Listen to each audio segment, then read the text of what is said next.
ॐ श्री गुरवे नमः।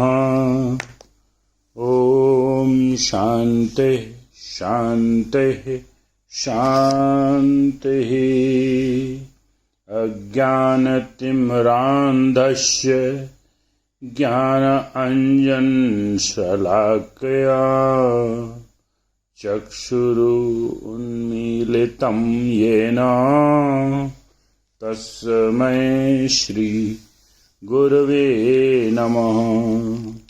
ॐ शान्तिः शान्तिः शान्तिः। प्रणाम भगवान। स्वामी विवेकानंद जी के ज्ञान योग ग्रंथ से माया और भ्रम चल रहा है, जिसमें 6 एपिसोड हो चुके हैं और माया का वर्णन कर रहे हैं स्वामी जी। आगे कहते हैं, फिर हम बहुधा सुनते हैं कि विकास की यह विशेषता है कि वह क्रमशः अशुभ को दूर करता जाएगा और संसार से अशुभ के इस प्रकार क्रमशः दूर हो जाने पर अंत में केवल शुभ ही शुभ रह जाएगा। यह बात सुनने में तो बड़ी अच्छी लगती है। इस संसार में जिनके पास किसी बात का अभाव नहीं, जिन्हें रोज एड़ी चोटी का पसीना एक करना नहीं पड़ता, जिन्हें क्रम विकास की चक्की में पिसना नहीं पड़ता, उन लोगों के दंभ को इस प्रकार के सिद्धांत बढ़ा सकते हैं और उनके लिए ये सिद्धांत सचमुच अत्यंत हितकर और शांतिप्रद हैं। साधारण जनता कष्ट भोगे, उससे उनका क्या? वे सब मर भी जाएं, उसके लिए वे क्यों छटपटाएं? ठीक है, पर यह युक्ति आदि से अंत तक भ्रमपूर्ण है।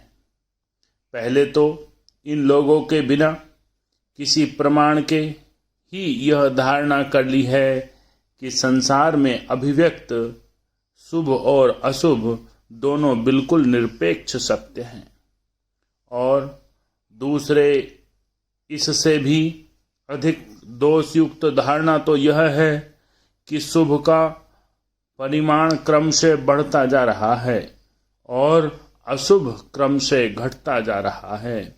अतएव एक समय ऐसा आएगा जब अशुभ का अंश क्रम विकास द्वारा इस प्रकार घटते घटते अंत में बिल्कुल शून्य हो जाएगा और केवल शुभ ही बचेगा।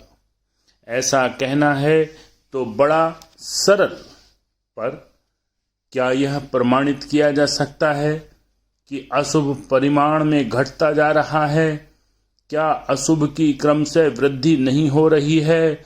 उदाहरणार्थ, एक जंगली मनुष्य को ले लो। वह मन का संस्कार करना नहीं जानता, एक अक्षर तक नहीं पढ़ सकता, लिखना किसे कहते हैं उसने कभी सुना तक नहीं। यदि उसे कोई गहरी चोट लग जाए तो वह शीघ्र ही चंगा हो उठता है, पर हम हैं जो खरोंच लगते ही मर जाते हैं। मशीनों से चीजें सुलभ और सस्ती होती जा रही हैं, उनसे उन्नति और विकास के मार्ग की बाधाएं दूर होती जा रही हैं, पर साथ ही एक के धनी होने के लिए लाखों लोग पीछे जा रहे हैं। उधर एक के धनी होने के लिए इधर हजारों लोग दरिद्र से दरिद्रतर होते जा रहे हैं और असंख्य मानव समूह गुलाम बना जा रहा है। संसार की रीति ही ऐसी है। पार्श्वी प्रकृति वाला मनुष्य इंद्रियों में जीवित रहता है।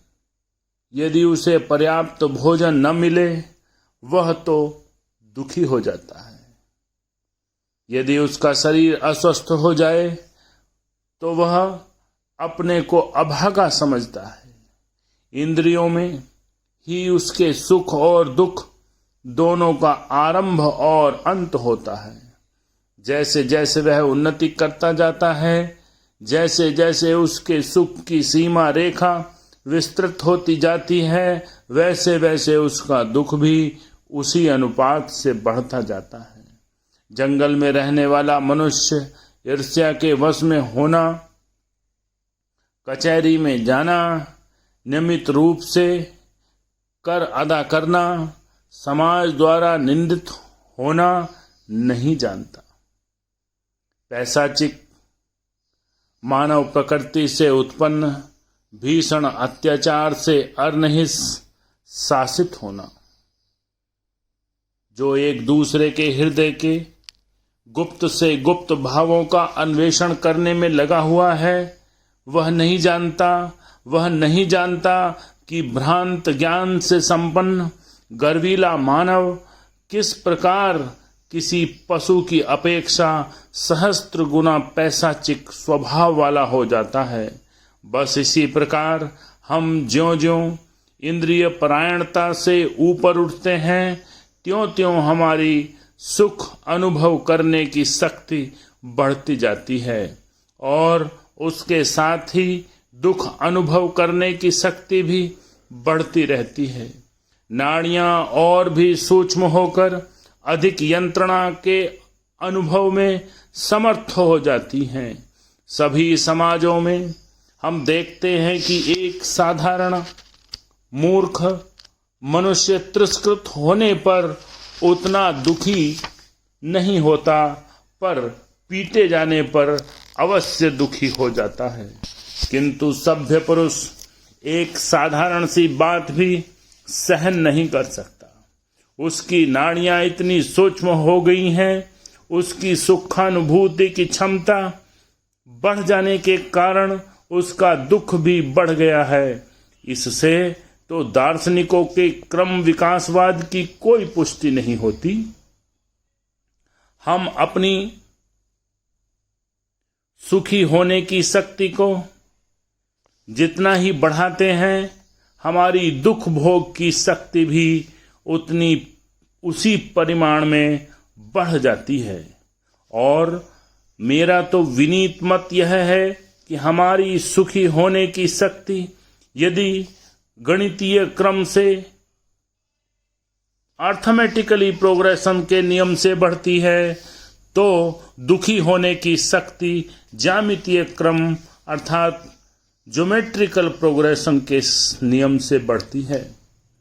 जंगली मनुष्य समाज के संबंध में अधिक नहीं जानता, किंतु हम उन्नतशील लोग जानते हैं कि हम जितने ही उन्नत होंगे, हमारी सुख और दुख अनुभव करने की शक्ति भी उतनी ही तीव्र होती जाएगी, और यही माया है।